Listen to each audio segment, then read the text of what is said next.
Eh bien salut à tous les amis, c'est Ascopo. On se retrouve aujourd'hui pour une nouvelle émission sur la chaîne. Et dans cette émission, vous allez retrouver entre autres toutes les news concernant les futures sorties des animés. Si ce format marche bien, j'essaierai de l'étendre en parlant par exemple des futures sorties des mangas, des futures sorties des jeux vidéo, et je pourrais même parler des nouvelles sorties des openings et endings. Alors franchement, je sais pas si ce type de concept peut vous plaire, et j'ai vraiment peur parce que là c'est vraiment un test. Alors oui c'est vrai, vous avez plus l'habitude de me voir sur des théories One Piece, mais si je pouvais faire les deux, je trouverais ça vraiment assez cool. D'autant plus que vous pourrez retrouver encore plus de vidéos sur la chaîne, et ce à un rythme assez soutenu. En tout cas, si vous aimez ce type de vidéo, je compte vraiment sur vous pour la liker un maximum, c'est vraiment important. N'hésitez pas aussi à la partager, et je compte aussi sur vous pour me donner votre avis dans l'espace des commentaires. En tout cas voilà, trêve de bavardage, et commençons la vidéo si vous le voulez bien. C'est parti! Bon, on commence cette vidéo avec du lourd, puisque One Piece revient enfin le 28 juin 2020 avec l'épisode 930. Toujours concernant les reprises, on apprend que Black Clover reviendra le 7 juillet 2020 avec l'épisode 133. Et concernant les nouvelles adaptations, je suis content de vous dire que le manga Eden Zero de Hiro Mashima va enfin connaître la sienne avec une adaptation en animé. A noter d'ailleurs que le manga a débuté en 2018 aux éditions Kodansha, et elle dénombre actuellement 10 tomes reliés au Japon. Et pour ce qui concerne le nombre d'épisodes et la date de sortie, malheureusement, aucune date n'a été communiquée pour l'instant. Ensuite, parmi les nouveautés de cette saison, nous allons pouvoir faire la connaissance de Redo of Healer, un seinen action-aventure plutôt réservé à un public averti. Et si je dis que c'est pour un public averti, c'est justement parce que c'est gore, mais vraiment gore au plus haut point. Tellement gore que ça ferait passer Goblin Slayer pour un Magical Girl. Je pense qu'avec cette comparaison, vous pouvez vous faire une petite idée. En tout cas, concernant l'histoire, elle nous raconte celle de Kaya, un guérisseur qui ne fut jamais considéré à sa juste valeur parmi ses compagnons d'armes, et il a été même malheureusement maltraité à de très nombreuses reprises. Toutefois, lorsqu'il atteint un jour l'ultime magie de guérison qui lui permet justement de guérir le monde entier, et bien très bizarrement après ça, il se retrouvait transporté 4 ans en arrière. Et c'est justement l'occasion pour lui de prendre enfin sa revanche sur tous ceux qui ont abusé de sa faiblesse dans le passé. A noter d'ailleurs que la série animée est prévue pour 2021 au Japon, et franchement, juste avec ça, je vous cache pas que j'ai vraiment hâte de voir ce que ça va donner. En tout cas, j'espère sincèrement que ce sera pas censuré comme dans Tokyo Ghoul parce que je vous cache pas que je serais vraiment dégoûté. Passons, si vous le voulez bien, à un retour très attendu. Parce que oui, je dois vous annoncer que l'anime Re:Zero saison 2 revient plus en forme que jamais, et pour preuve, ils nous ont dévoilé cette semaine une excellente bande-annonce. Concernant la série animée, tout ce que je peux vous dire là-dessus, c'est qu'elle débute le 8 juillet 2020 et elle sera constituée par ailleurs de 25 épisodes divisés en deux parties. Toujours concernant la date du 8 juillet, nous apprenons la sortie de l'anime Décadence. Nouvel anime du réalisateur Yuzuru Tachikawa.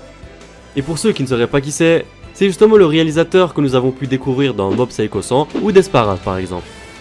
D'ailleurs, c'est un manga de genre action-aventure tranche de vie qui semble assez prometteur pour ma part. Voilà l'histoire. De nombreuses années se sont écoulées depuis que l'humanité a été poussée au bord de l'extinction par l'apparition soudaine de formes de vie inconnues prénommées le Gadol. Les humains qui ont survécu habitent désormais dans Décadence, une forteresse mobile de 3000 mètres de haut, construite pour se protéger de la menace du Gadol. En tout cas, ce qu'il faut vraiment savoir, c'est que les habitants de Décadence se répartissent en deux catégories. On a d'un côté les Gears, les guerriers qui combattent le Gadol quotidiennement, et de l'autre côté on a les Tankers qui, eux, n'ont malheureusement pas les compétences nécessaires pour se battre. Et donc, vous vous doutez bien que tout logiquement, nous allons faire la rencontre de Natsume, une jeune tanker qui rêve de devenir un jour une Gear. Il est important à souligner aussi qu'elle fit la connaissance de Kaburagi, un réparateur d'armure. D'ailleurs, cette rencontre fortuite entre ces deux personnalités diamétralement opposées finira un jour par troubler le futur de ce monde, mais ça, il ne le savait pas encore. En tout cas, quand je vois ce trailer, je sais pas pour vous, mais moi, j'ai vraiment hâte de voir cet animé. Et pour finir, passons maintenant, si vous le voulez bien, par une triste nouvelle. Puisque c'est sur le site officiel que nous apprenons le report de l'anime Log Horizon, sortie qui était initialement prévue pour octobre 2020, et la série animée elle devait comptabiliser à peu près 12 épisodes. Mais bon, malheureusement, elle sera finalement diffusée pour janvier 2021 au Japon et en France.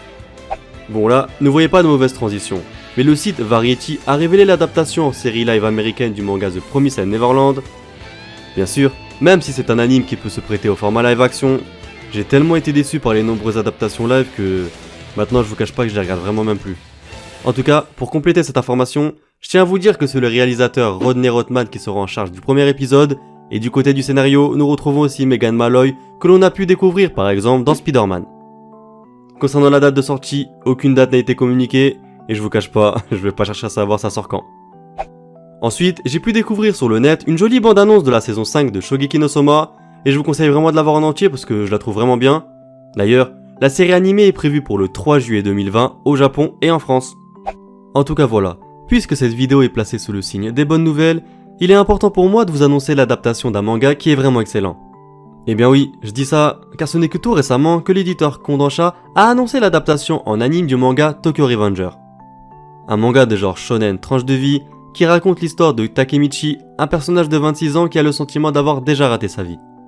Mais un jour, lorsqu'il apprend la mort de Hinata, la seule petite amie qu'il a eue dans sa vie, ce dernier commencera à vivre un véritable calvaire. Encore sous le choc, Takemichi a été finalement à son tour victime d'un accident qui l'a ramené inexplicablement 12 ans en arrière. Et donc, si c'était pour lui l'occasion de sauver Hinata. Mais bon, malheureusement pour lui, en tentant de modifier le futur, Takemichi se retrouvera inexorablement mêlé au complot se tramant autour de Tokyo Manjikai. Bon, je vous en dis pas plus, mais je vous conseille vraiment d'aller lire le manga, vous allez vraiment pas être déçus. Et bien voilà les amis, j'ai un peu fait le tour de toutes les news de la semaine niveau anime. Bien sûr, n'oubliez pas de liker, partager et me suivre sur tous mes réseaux sociaux, ça me ferait vraiment plaisir. Moi je vous dis à très bientôt pour de prochaines vidéos. Jana!